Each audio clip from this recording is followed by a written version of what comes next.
Hello everyone. I hope you all having a great day. So it's the fourth webinar by Staka. I have learned so much so far, and I'm pretty sure that today we will also learn a lot of things. So thanks first for joining us. Today is a special moment because normally we do that on a lunchtime, but as Loic, yeah, he's the lucky guy living in San Francisco, and of course he couldn't wake up at 3 in the morning just for the webinar. We had to adapt, but it's pretty early at the moment. Loic, it's 6 or 7 or 8. No, it's eight. It's eight. I'm already like halfway through, so I'm good. I'm good. Okay, cool. So today, during 40 minutes, we will speak about how manager can stay connected with remote and distributed teams. So, as some of you know, Staka, it's a hiring platform that connects tech, product, and growth candidates with tech companies which are hiring for fully remote and full-time permanent role across Europe. And the main goal of this webinar is definitely have a lot of knowledge, a lot of tips from Scott and Loic, just to see how we can apply that to our organization.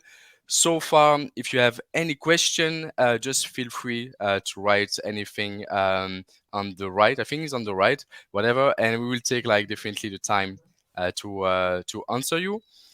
So that's for the intro. But I really want to thank you, Scott and Loic, for being part of that webinar. We will learn so much and it will be so much fun. So before we jump on the topic, that is how manager can stay connected with remote or distributed teams, why don't you introduce yourself to the audience? Maybe Scott, you can start. Certainly, thanks, Amory. As Amory mentioned, I'm Scott Sherwood, VP of Engineering at Kepler. Kepler is an organisation that specialises in tracking of maritime vessels and all the goods that gets transported by sea for the trading community to make sustainable trading decisions. And I guess today, one of the reasons I guess I'm here to talk is about our highly distributed and remote teams. So we have teams all across the world in offices in London, Paris, New York, Houston, Singapore, Vienna, and so highly distributed. And ever since the pandemic, the company has been a remote first company, even though we have these hubs. So yeah, it's great to talk to everybody today. Great, thanks for the intro, Scott. And Loic? Yeah, thanks, Amory. I would say joining because I'd love to chat with Scott about like his, I would say, challenges and kind of like compare like I would say the tips and how we do stuff. So I'm a VP of engineering at First Base, a small startup company. We were 30 when I joined a year ago. We are like 120 now. Not as much distributed as Scott. I mean, the people are mostly in the US and Western Europe, people in Portugal, France, UK, Ireland. I think we have some folks in Germany and the rest in the US. But I think I'm the only one in the Bay Area, at least on the engineering side. Product engineering, we are two, but people in the Washington State, people in Ohio, people in Tennessee, people in places where you usually don't, I would say, have this feeling that there's some tech people, which is one of the, I would say, the cool stuff of being a remote first company is you get access to people that you don't have access to usually. So it's pretty cool. And glad to be here and have the opportunity to chat with Scott. Great.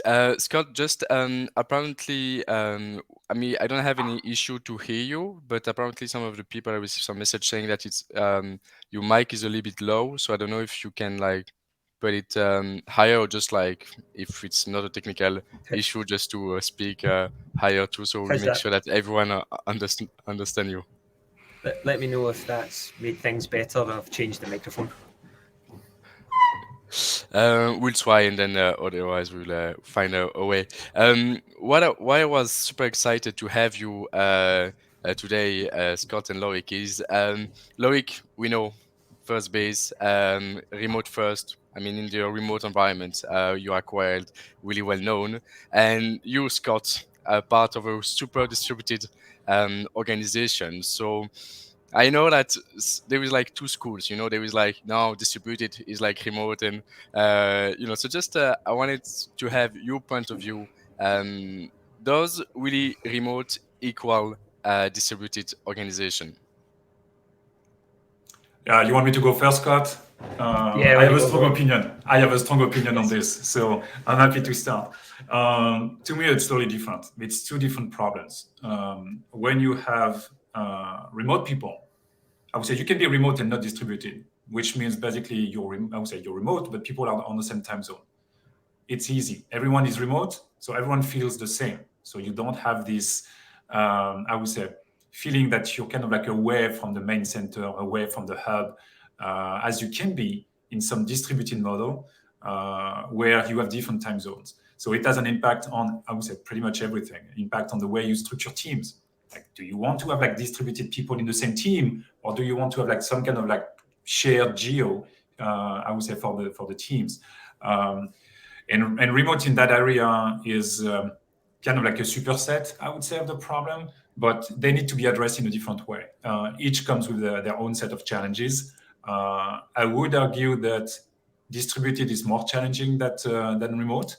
But I could argue, I would say, for the other way, I would say too. But what do you think, Scott? Curious about what you think there.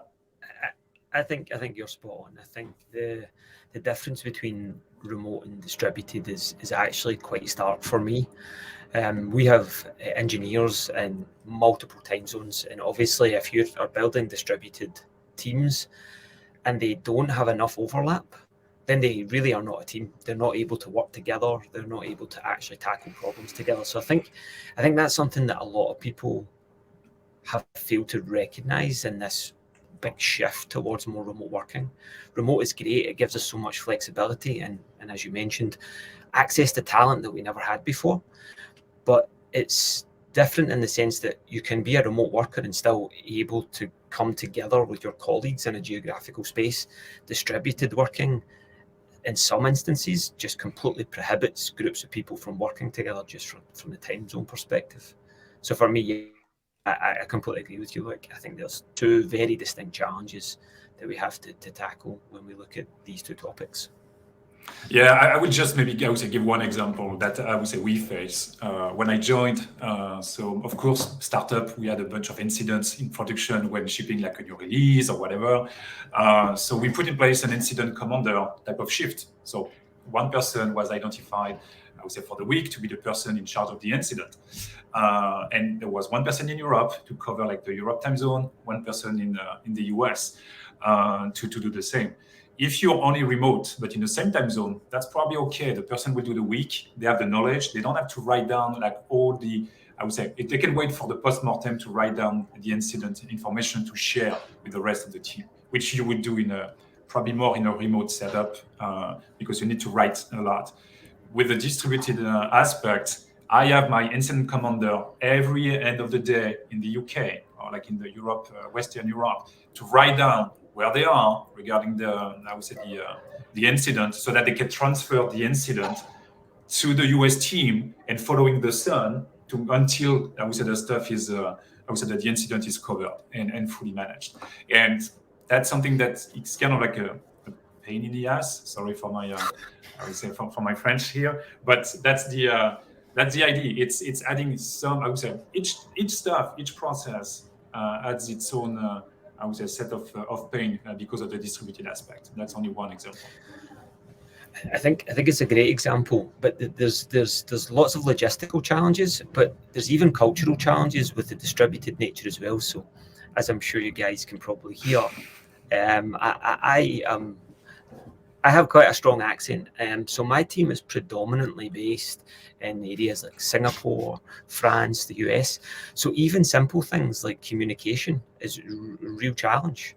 You've got to make sure that you're clearly articulating yourself, and hopefully I can do that. The guys are just about understanding the Scottish accent these days. But these things are not things that you typically have to think about when people are together.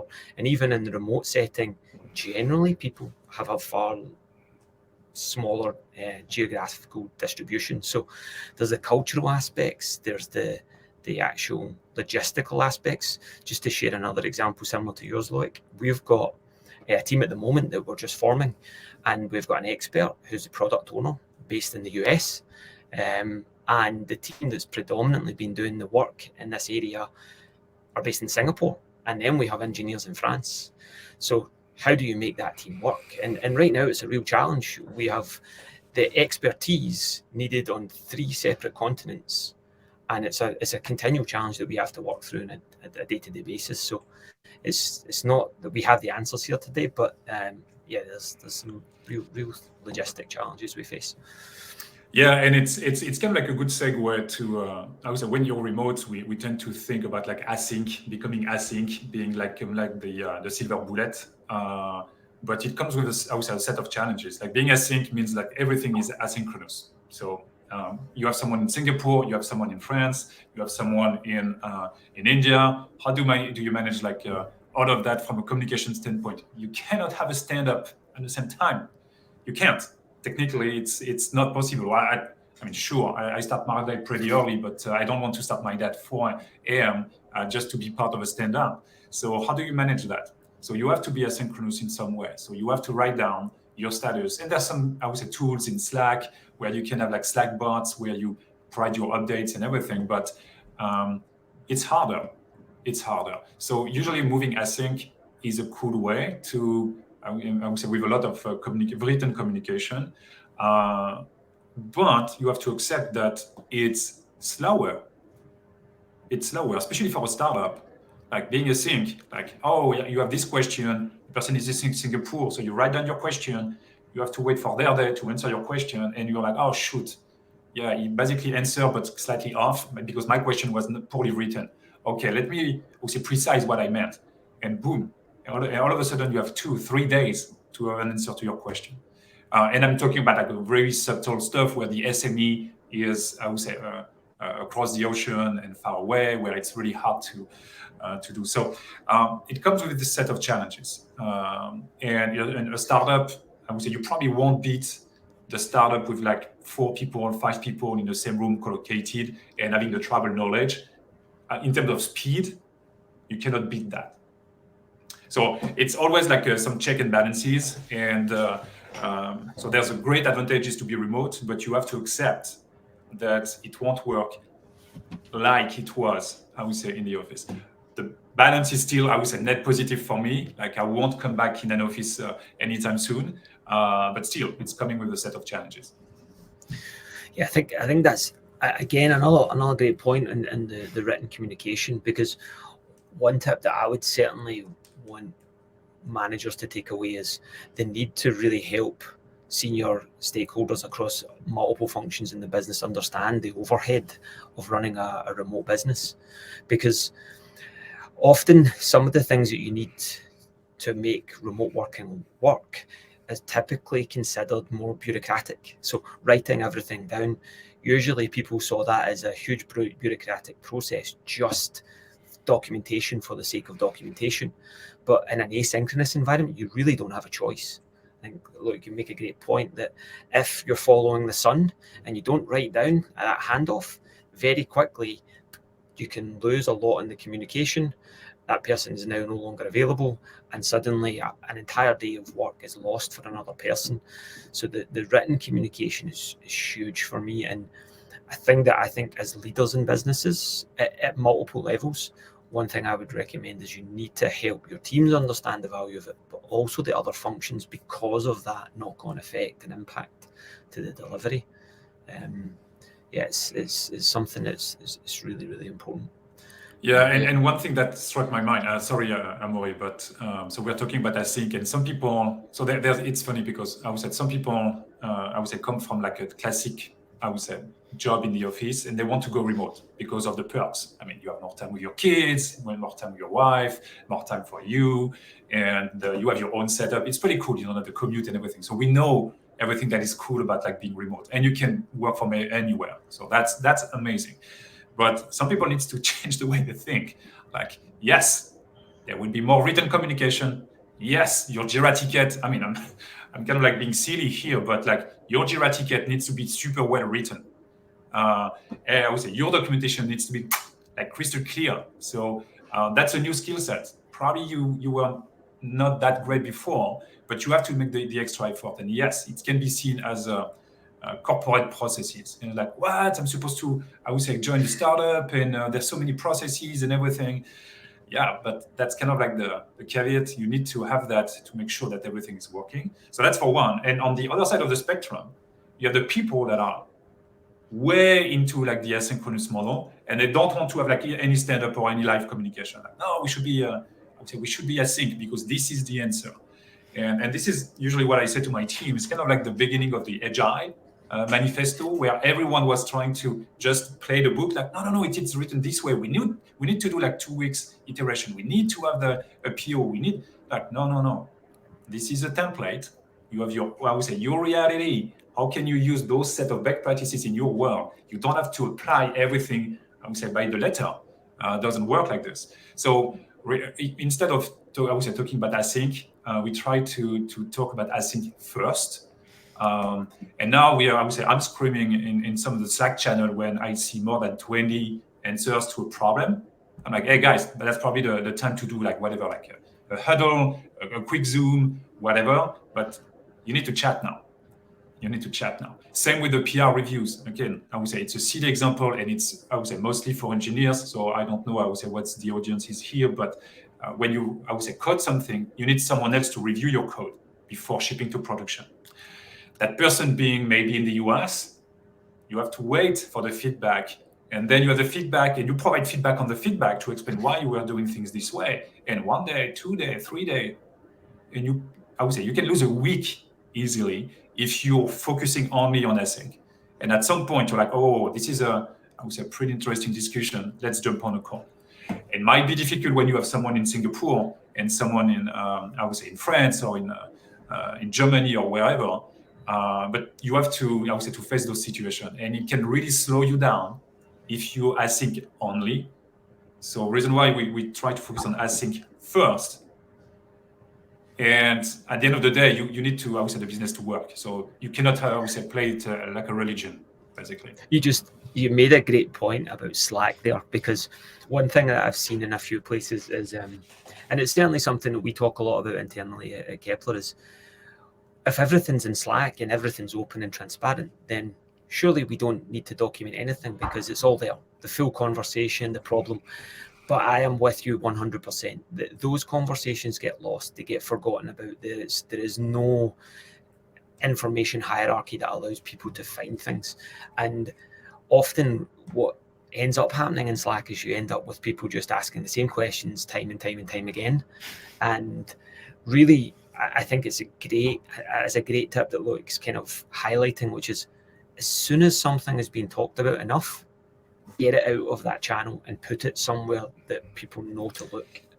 Because Slack can be a place great ideas go to die. And if there is some entrepreneur, I would say, listening to that call, I mean, the great idea for a startup, and I would be ready to pay tomorrow for, is like build a bot in Slack where you have a thread with like 30 messages, and at the end of the day, the thing has been solved. Click a button, do some AI, NLP, whatever, and bring the summary. Build me as an exact summary. Put that in some FAQ somewhere in your, I would say, in your documentation. If someone is ready to build that, honestly, I will pay a bunch of money, I would say, to get access to it. The second thing that I would pay for is a bot that is putting an alert and saying, hey guys, I would say 20 messages in that Slack thread, way too much. Like, and something that is kind of like a big warning that, guys, you're spending too much time, like I would say, talking about the problem, jump on a call. Yeah, just like regarding that point, you, Scott, you're having like teams everywhere. What are, like, I don't know if you have any process where you say, okay, team, let's jump on a call, or if you have also a process to make sure that, such as Loic just said, like if there is too much information, like just we have to put them somewhere. Could you like share us a little bit about how you organize yourself at Kepler, which is so distributed in terms of team, also in terms of culture? Yeah, it's a good point. So I would love to say we have a very mature and well-defined process for making these things happen. But I think the way we do it is much more organic. And one area that I think in the last year we've got much better at particularly the senior engineering leaders in the business, is identifying when we need to get people together and document a particular problem. And one area that was hurting us at the beginning of the year was really when we were taking on new pieces of work. So often, as in all businesses, senior people come along, they've spoken to customers and they need new features. But often, real understanding of the implication of building those features was not always well understood. And the way our engineers typically did it is they got into a Slack channel, discussed something, made the best endeavors, and moved forward in true kind of startup entrepreneurial fashion. But I think the thing we quickly realized is having such distributed teams, we actually had to bring that knowledge together. As Luke mentioned, you can't just have it all sit in Slack, not just for the long term, but even for the short term. And then we need to work on that document, not for weeks and months like traditional waterfall thinking, but for as little as a day or two, but in an asynchronous way that allows people to understand what is the problem, what is the actual scope, and how does everything get impacted. And it really transformed the way distributed teams were able to work together, and ultimately the speed at which they delivered the outcomes and the amount of output they produced at the same time.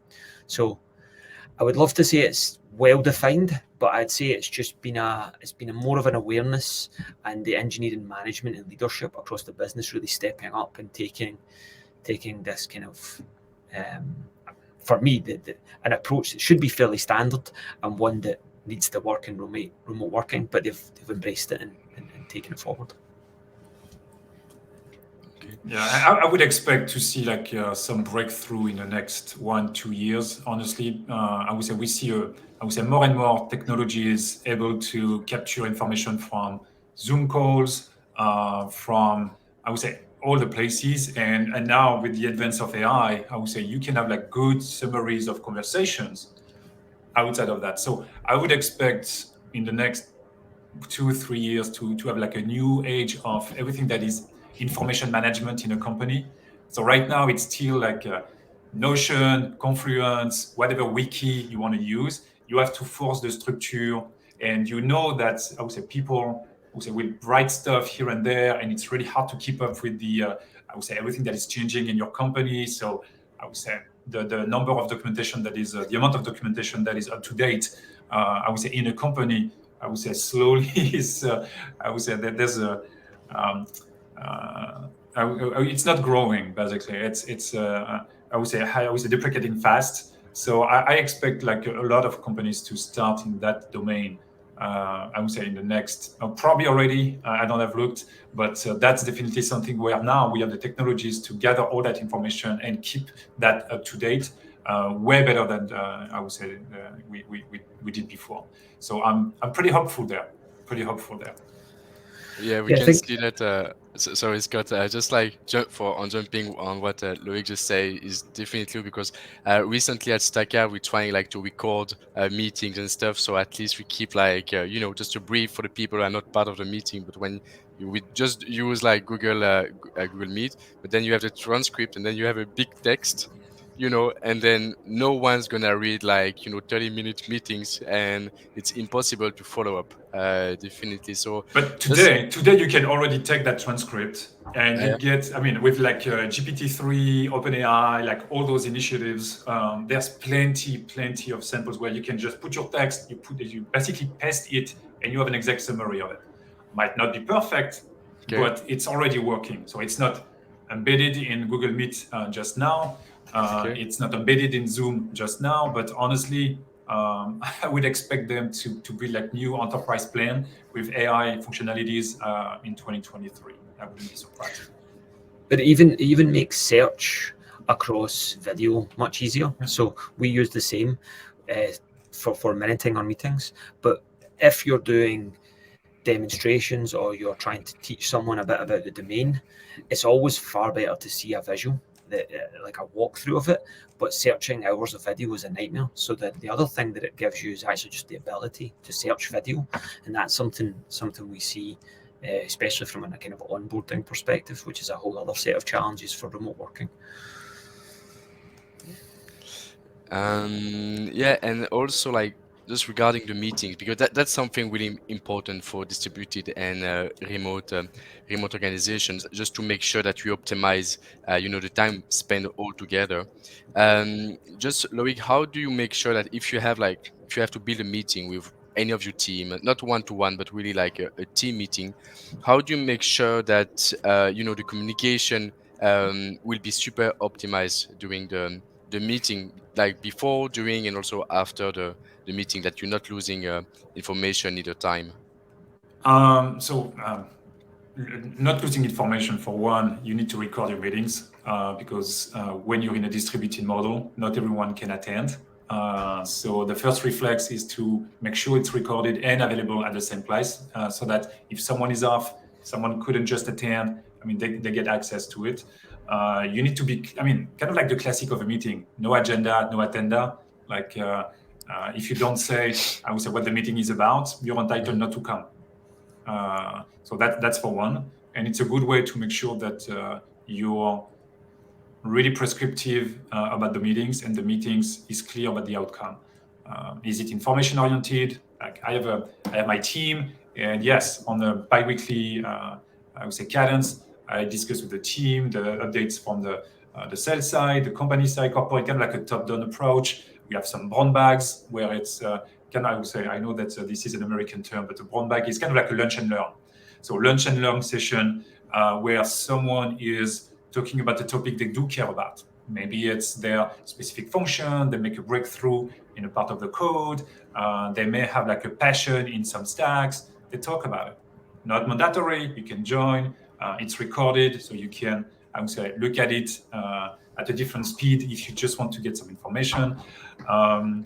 And ideally taking notes. But that's kind of like, that was true before, I would say in the office, like agenda, taking notes was something that no one is really good at, but should be enforced, but it's even more important in a distributed model. And I would add, you need some sessions that are not transactional. What I mean by that is we do a lot of one-on-ones, so with the people of our teams, with peers and everything, but it's usually transactional. It's like, hey, how's your work? How can I help you? Do you have any blockers? I would say kind of like the classic. But where is the time that you used to have in the office where you're just taking a coffee and you chit-chat about like the weather, you chit-chat about the World Cup that is coming, and I'm a soccer fan, football, sorry for the Europeans. You need that time. So you also need to let room for people to organize meetings, games online, and be totally okay with that, because we need that as part of the culture. You want people to self-organize those times. So there's some meetings showing up in my agenda where it's like a typing context, or they're like a game, like Scribble games and stuff like this, just organized by the team, and you need that. Sorry, Scott. No, I completely agree. I think it's one thing that as a remote first company you have to build in. You have to build in opportunities for people to come together and not talk about work. It's something that even as a manager, I would say that the first question should not be how's the work or where is this particular piece of work, but it should always be about how is that person feeling, where are they at, and try and really get to know them and help share a bit of yourself as well.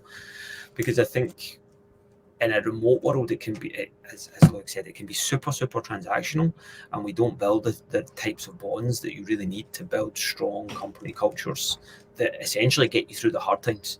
Because the one thing about being a small company is you're going to have to work super hard. You're going to have to drive fast against your competition, and there's going to be times where you're up against deadlines and challenges, and those cultural bonds are super important. So as a manager of people, the first point of all of these one-to-ones should be about those individuals. How are they? Do you know them? Do you know their wider context? And then bake in these less transactional meetings, whether it be bringing people together every month. We do that with our leadership teams to help them spend a bit of time together, and then quarterly or twice yearly to help them plan for the future. But then also to socialize and spend time with each other. So yeah, completely agree with the need to go beyond and transactional. one thing that is really important, as you said, like those one-on-ones needs to be focused on that. But I felt that it was like really, I'm saying it's like a big dictionary. It's like a one-to-one by definition. But you want the team to be a team, not a set of good interpersonal relations. So you want that team to feel like a team, and it's hard. It's hard, and this is where like having offsites, whatever the size, whatever, like having offsites that are not focused on kind of like the classic corporate bullshit. Sure, you always need to talk about like the kickoff of the year, like a look back on that, but you need that time where people can just spend, I would say, quality time together outside of the, I would say, the classic one-on-ones and the transactional aspect of the job. So that's something that is really important. It's really hard in a distributed, I would say, model, because it's way more expensive. Yeah, you need to bring people in, and the market today is kind of like crazy. So it's like, you know what, we probably don't want to spend that much money, but it's super valuable. Like the feedback of our last offsite was extremely positive, and I rarely seen that. So I've seen many offsites back in my days, but when we were in the I would say in the office, and the value of the offsite was like meh, because most of the content was kind of like corporate drinking the Kool-Aid, and people were like, yeah, that was fun, but what was really interesting was taking a beer at the end of the day with the people that I don't usually meet in my office. So moving that in a remote and distributed place, like that time should be only focused on drinking that beer or like carrot juice or whatever is your thing. But that is the time that is highly valuable that we need to have, and you need to be okay and basically separate some budget for your team to do that. So we had the team in Europe, especially my QA team met in no, the UK team met in Manchester, and that was because we have like people distributed in UK, and it was just a matter of like a small budget, taking the trains to meet. So they were distributed, but in a small, I would say, area, which is UK. So coming from England, Scotland, and all. And that was great. They spent 2 days there, still doing their, I would say, normal work, but in a WeWork equivalent. And that made us, I would say, so much difference in terms of ID sharing and everything. So you need to also to be open to spend some budget there to bridge that gap. Yeah, and actually it's a good illustration of the difference between the challenges of remote and distributed. So at Christmas time, we have essentially the remote teams that are geographically together, all coming together in all of the key hubs. But then once or twice a year, when we're planning really big initiatives, we bring the distributed nature of our teams all together in some central location. And yeah, feedback is always super positive about it, but I think it's because actually the work, yes, people love to have a beer and spend time that's not transactional, but actually because you're remote first, people really value working together when in that time as well. So we've had some like little hackathons where people have experimented with ideas for their team, and we've got new innovations for the business or really big things coming out of it in ways that we never would have seen before. So I do think these kind of get-togethers are really important, especially with the distributed nature and the cultural shift across the Kepler landscape. Yeah, I totally agree on that. At Staka, we put a lot of effort organizing like quarterly offsites. Definitely, that's the cost, of course, but that's the cost that's worth it, because we every time we finish the offsite, I can definitely see that the team is much more aligned. There is much more conversation on Slack, and we need those moments where you just build connection, because, as you've said, not everything in the company is transactional. So if you just wait for the people to wake up in the morning and just do their simply work, at some point, one, they're gonna get bored, and also you losing like the social effect of working in a company. So it's really important. One thing though we struggle at Staka, and I would love to have Loic, you kind of mention it, but I would love to have your point of view about it. Is how do you also build connection out of meeting on site? You mentioned like you have hubs, stuff like that. But how are the activities organized today at Kepler and First Base to make sure that you also have those moments where you share time, but not to speak about the regular business? I will go first, Scott. Sorry. You have to bring your culture. So that's my perspective. You cannot just organize it top down, because if it's top down and you say, "Hey, this is the time to have fun," I mean, people will be like, "What?" I mean, it doesn't work. Okay. It doesn't work. So you have this to, I would say, to come from the ground up. You have to have like people that are just joyful, and there's some people that are like this. They want to bring people together. They will organize stuff and everything, and that's great. So you need to build a culture where, hey guys, it's totally okay.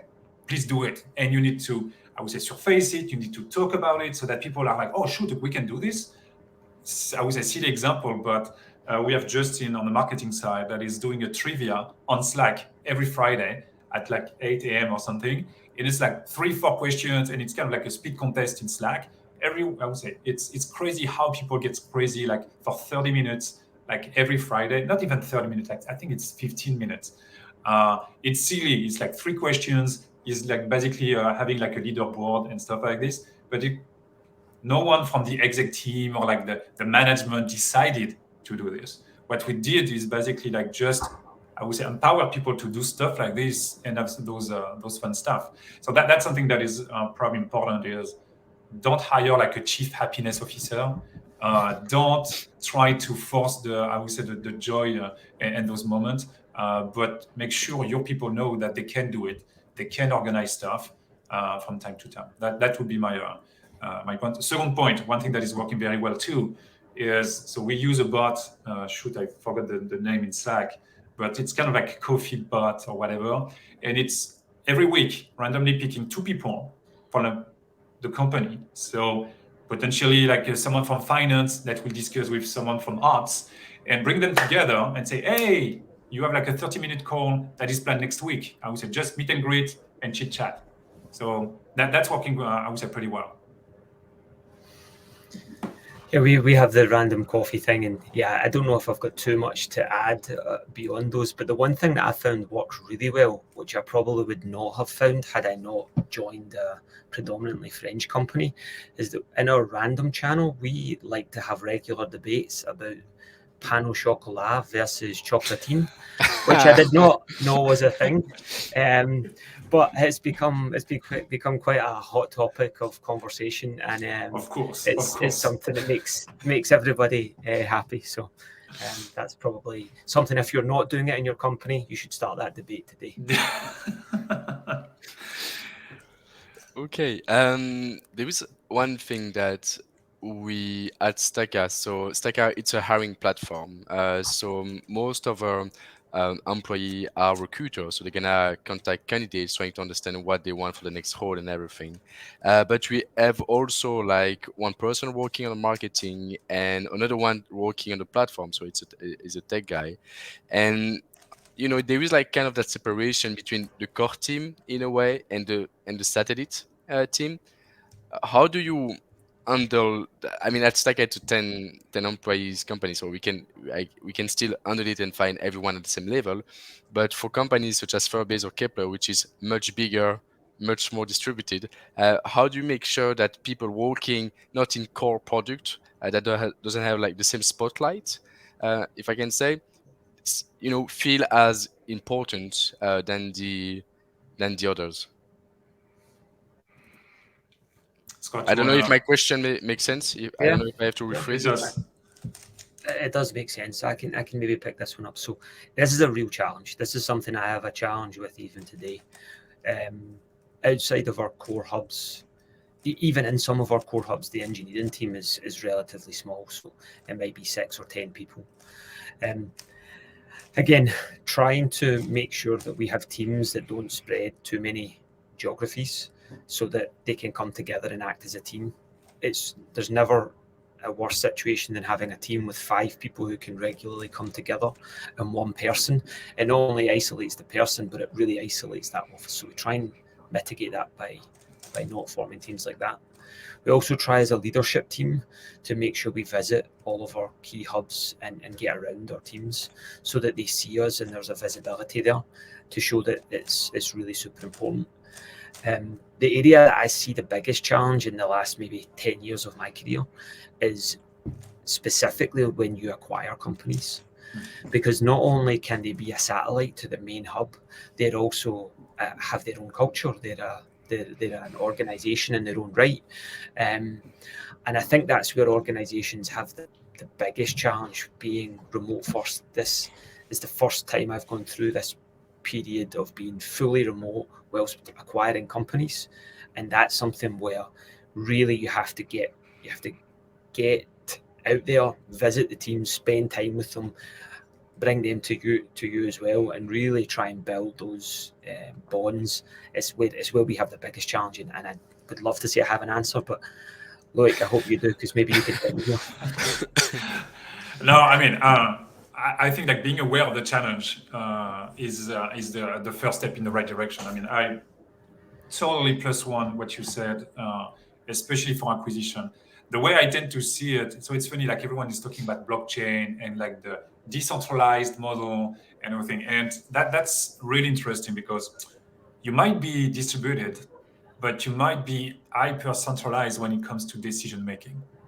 So let's say you have a bunch of exec of your team in the same country, and it's kind of like typical Bay Area.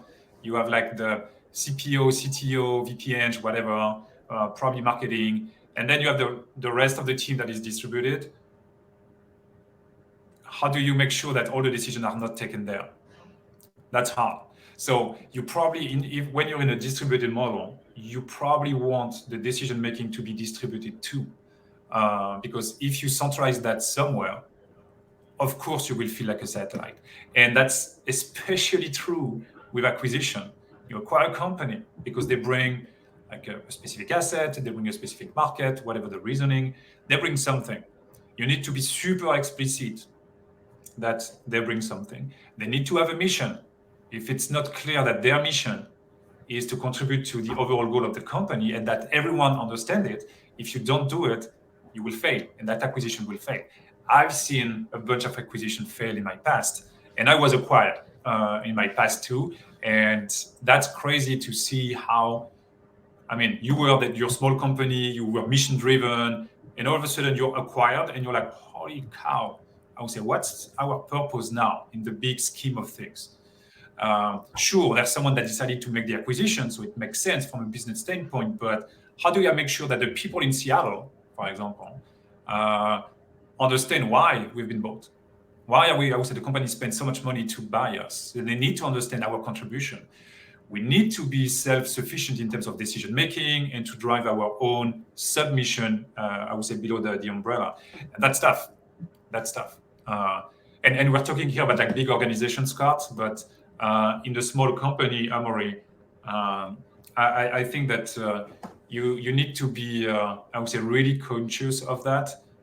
It's really important. I mean, you can build your company, I would say, around the OGs, like the old timer, the old gang. So sorry with all this American jargon, but it's kind of like a way. Okay, so you have this small tribe, and everyone knows those are the ones basically that will take the decisions, whether or not they are like CXOs. If you have that, people will feel outside of that circle, and that's kind of like a model that Apple had in the past, where they had this A team, and then they're like circles around it, and basically your value in a company depends of which circle you were in.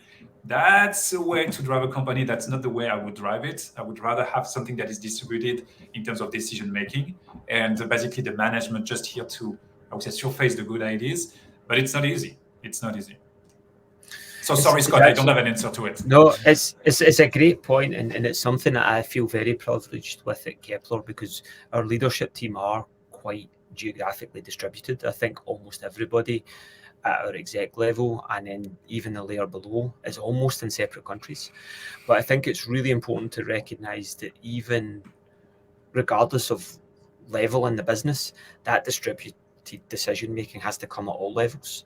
So if you find a concentration of any one function, never mind the business, it can still have the same detrimental effects. So it's definitely something that I'm privileged at Kepler that we have that, certainly at senior levels, but there are other areas that we need to work on. Okay. And we have just to be careful with the time because it's gonna be soon 45 minutes. We're just gonna have one answer to one question from the audience, and then I will make like the summary of the of our conversation. So the question is, how do you manage team issues in a distributed environment? Do you do something specific when there is an important problem? So I've got a couple of ways of answering this. If we're talking about inter-team personality issues, then there's a couple of different things. If it's an actual business problem, then a different set. I'm going to go with the interpersonal piece because that's always challenging. For me, I think one-liners that typically plague organizations, engineering is slow, or this person or that person is not trustworthy. These are things that become really, really toxic in organizations, especially as you become remote, and there's less accountability because of these one-to-one conversations. So for me, challenge these throwaway one-liners. Make sure that everything that is being thrown one way or the other is backed up by evidence, and that you make sure that if people are talking about problems either in a function or in an individual, it's documented and that it's been that you are holding that information confidentially so that you can tackle the problem, you can be aware of them, but you don't let these things fester in your organization. Because I think in remote companies, it can be quite easy for small groups to start maybe negative self-talk, and then it grows out of control. So for me, I just want to take it a bit more in a human perspective, but I don't know if you've got maybe something. No, that's a good point, and I was trying to think about like what's exactly the difference between like managing those problems before and now, or maybe what are the different types of problems. And one thing that I've seen is people used to see people on the floor, like their colleagues, co-workers, and they were able to see or hear their contribution, what they were working on. In the remote setup, you don't have, I would say, it's not as easy to know what people are doing. So it's not as easy to assess their contribution. And when you're like hardworking, you make a good contribution, and you see maybe some other people being promoted, for example, and you're like, what the hell, why? And so I think that most of the conflicts are kind of like due to this lack of visibility of the work that people are putting in. And I would say that the CD answer is just to explain that, hey, no, don't worry. Like, I mean, beam, that's the person, I would say, contribution. This is what they're doing. I would say this is great. But the best is to make basically the work visible. So whether it is like end of the week Loom video, like demoing what you've done, maybe it's a dedicated Slack channel where at the end of the week you explain, hey, this week my achievement, beam, what I plan next week, beam. So that's something that can help, I would say, bring visibility to the work. It's also the role of the manager to bring that visibility to the rest of the team, making sure that everyone is aware of what has been achieved and what people are working on. And I would say if there's really a problem, I mean, like I would say, remote doesn't change anything. You have to act fast to avoid like the toxicity. Yeah. Cool. Perfect.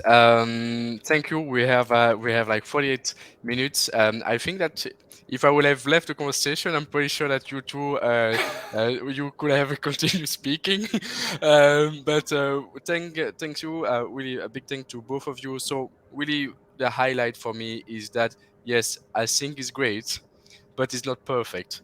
So if there is too much message or whatsoever, if the Slack is getting crazy, jump on a call, definitely. Write documentation so everyone has the same access to information. Also, like you talk about recording the meeting. This is really something that is definitely useful. And just to build to jump back on more like the social bonds between employees. What I've loved is, of course, offsite is keys, definitely. But also the big stuff is empower people to organize themselves small events is definitely something that is great because it gives them the ownership also to build the bonds by themselves.